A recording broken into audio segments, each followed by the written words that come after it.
கர்த்தருக்கு பிரியமானவர்களே, இந்த நாளிலும் கூட ஒரு மிக முக்கியமான காரியத்தை குறித்துதான் நாம் தியானிக்க போகிறோம்.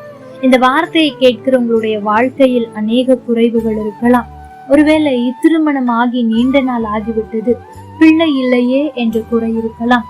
எவ்வளவு சம்பாதித்தாலும் பொத்தலான பையிலே போடுவது போல இருக்கிறது, எடுத்து வைக்க முடிவதில்லையே, கடைசியில் குறைவு காணப்படுகிறதே என்று நீங்கள் அங்கலாய்த்து கொண்டிருக்கலாம். அல்லது ஏதோ ஒரு குறைவு உங்களுடைய வாழ்க்கையில் மிகப்பெரிய தாக்கத்தை உண்டாக்கி இருக்கலாம். இன்றைக்கும் கூட அந்த குறைவு நிறைவாய் மாறப்போகிறது. ஆனால் அதற்கு நாம் செய்ய வேண்டிய காரியம் என்ன? நாம் அந்த காரியத்தை செய்யும் போது நம்முடைய குறைவும் நிறைவாய் மாறும் என்பதைத்தான் இன்றைக்கு தியானிக்க போகிறோம். நீதிமொழிகள் 3ஆம் அதிகாரம் 9, 10 வசனம். உன் பொருளாலும் உன் எல்லா விளைவின் முதற் பலனாலும் கர்த்தரை கனம் பண்ணு, அப்பொழுது உன் களஞ்சியங்கள் பூரணமாய் நிரம்பும், உன் ஆலைகளில் திராட்சை ரசம் புரண்டோடும். எனக்கு பிரியமான தேவஜனமே, இந்த வார்த்தையை கேட்டவுடன் உங்களுக்குள் ஒரு கேள்வி எழும்பலாம், இங்கேயும் கொடுப்பதா என்று. ஆம், எனக்கு பிரியமான தேவஜனமே, முன்பெல்லாம் கொடுப்பதை பற்றி அநேக சபைகளில் அதிகமாய் பேசுவார்கள். ஆனால் இன்றைக்கு கொடுப்பதை பற்றி அநேக சபைகள் பேசுவதற்கே பயப்படுகிறார்கள். காரணம், அவர்களுக்கு கொடுப்பதா இன்றைக்கு அநேக விசுவாசிகள் நினைப்பதுதான். ஆனால் உண்மையில் என்ன தெரியுமா வசனம் சொல்லுகிறது? கொடுங்கள், அப்பொழுது உங்களுக்கு கொடுக்கப்படும். கொடுங்கள், அப்பொழுது உங்கள் சந்தோஷம் நிறைவாய் இருக்கும் என்று. ஆம், எனக்கு பிரியமான தேவஜனமே, கொடுங்கள் என்பது வெறும் பொருளையோ அல்லது சில காரியத்தையோ சொல்லவில்லை. இந்த கொடுங்கள் என்று சொல்வது, அதாவது முதற் பலனால் கனம் பண்ண வேண்டும் என்று ஆண்டவர் விரும்புகிறார்.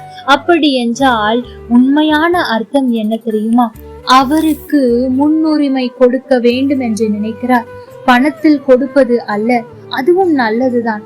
அல்லது விளைந்த பொருட்களில் கொடுப்பது மாத்திரம் அல்ல, நேரத்தை கொடுப்பது மாத்திரம் அல்ல, எல்லா காரியங்களிலும் அவரை பிரையாரிட்டைஸ் பண்ணும் போது, அவருக்கு முன்னுரிமை கொடுக்கும் போது நம்முடைய ஆசீர்வாதங்கள் எப்படி இருக்கும் தெரியுமா?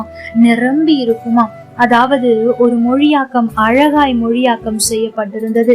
அது என்னவென்றால், நீங்கள் எதிர்பார்க்காத அல்லது தேவைக்கு அதிகமாக நீங்கள் எவ்வளவு தேவை என்று சொல்லுகிறீர்களோ அதை விட அதிகமான காரியத்தை அவர் கொடுப்பார் என்று. ஆம், எனக்கு பிரியமான தேவஜனமே, இன்றைக்கு உங்களுடைய வாழ்க்கையில் கூட குறைவுகளை மாற்றி நிறைவாய் ஆசிர்வதிக்க அவரால் கூடும். ஆனால் அதற்கு நீங்கள் செய்ய வேண்டிய காரியம் என்ன தெரியுமா? அவருக்கு முன்னுரிமை கொடுக்கும் போது அவர் உங்களை அப்படியாய் ஆசிர்வதிப்பது நிச்சயம். இந்த நாளிலும் கூட அவருக்கு அதிகமான முக்கியத்துவத்தை கொடுங்கள். எல்லா காரியத்திலும் அவருக்கு முன்னுரிமை கொடுங்கள். அப்படி அவரை முதலிடத்தில் நீங்கள் வைக்கும் போது உங்களுடைய ஆசீர்வாதங்கள் கேட்டு பெற்றுக் கொள்ளும்படியா இருக்காது. ஆண்டவர் கொடுக்கும் போது போதும் என்று சொல்லுகிற அளவிற்கு இருக்கும். அன்றைக்கு அந்த விதவையை எடுத்துக் கொள்ளுங்கள். எலியாவிற்காக ஒரு அடையை தான் சுட்டு கொண்டு வருகிறார். ஆனால் நடந்தது என்ன? பஞ்ச காலம் முடியும் வரைக்கும் அந்த எண்ணெயும் மாவும் செலவழிந்து போகவில்லை என்று வேதம் சொல்லுகிறது. அதற்கு காரணம் என்ன தெரியுமா?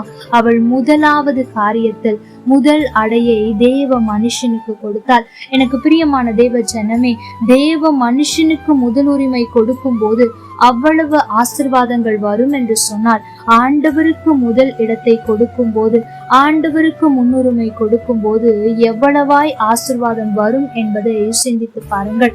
கர்த்தர் தாமே உங்களோடு கூட இருந்து உங்களை ஆசீர்வதிப்பாராக. ஆமென். லைக் பண்ணுங்க, ஷேர் பண்ணுங்க, கமெண்ட் பண்ணுங்க.